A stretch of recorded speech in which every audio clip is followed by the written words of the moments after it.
The post-Cold War unipolarity is firmly at an end after the US last evening voted with Russia on resolutions regarding the war in Ukraine, indicating the drastic shift President Donald Trump has brought to American foreign policy in the last month since his inauguration. President Trump has upended the transatlantic partnership and his NATO allies 75 years after the US and a number of Western European countries forged agreements of mutual defense at the end of World War II, and just as the Cold War began.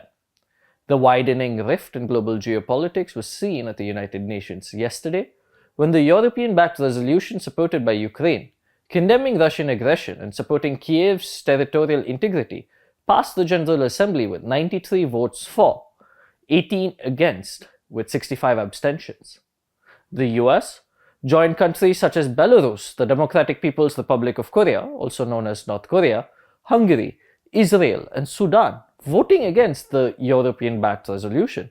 However, another country voted against the resolution, Russia. In the United Nations Security Council, a neutral resolution introduced by the US calling for peace in the conflict between Moscow and Kyiv, making no criticism of Russia's role in the war, was passed with support from Russia and China.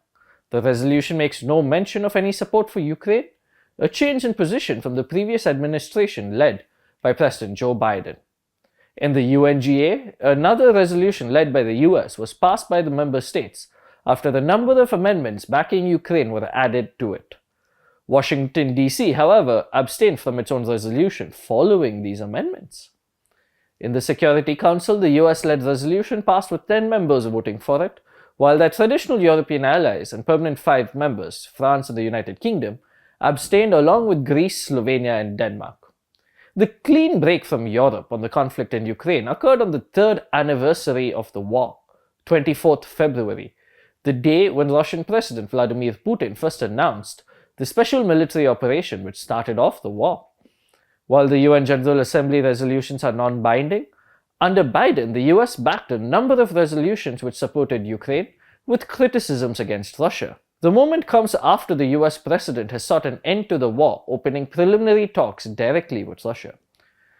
Negotiators from the two governments, including US Secretary of State Marco Rubio and Russian Foreign Minister Sergei Lavrov, met in Riyadh, Saudi Arabia, recently. Trump had over an hour-and-a-half-long conversation with President Putin earlier this month, where they both agreed to open talks to end the war. However, the meeting in Riyadh had no Ukrainian representation, and senior administration officials from the US, such as Secretary of Defense Pete Hegseth, have made it clear that a return to pre-2014 borders for Ukraine is an illusionary objective. Furthermore, Hegseth ruled out NATO membership for Ukraine, a proposal that Ukrainian President Volodymyr Zelensky has lobbied for as a key security guarantee to prevent any future Russian aggression. US Vice President J.D. Vance berated the Europeans while attending the Munich Security Conference earlier this month, while Hegseth informed the Europeans to handle their own defense.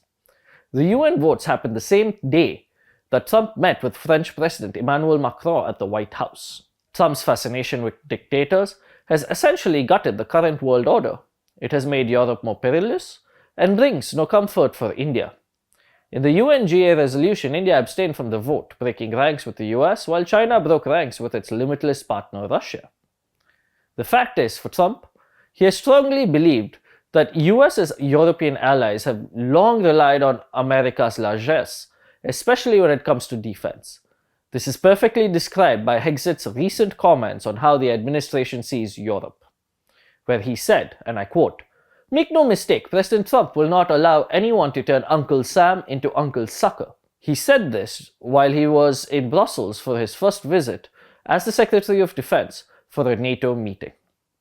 Thank you for tuning into The Print. For more such news and analysis, subscribe below.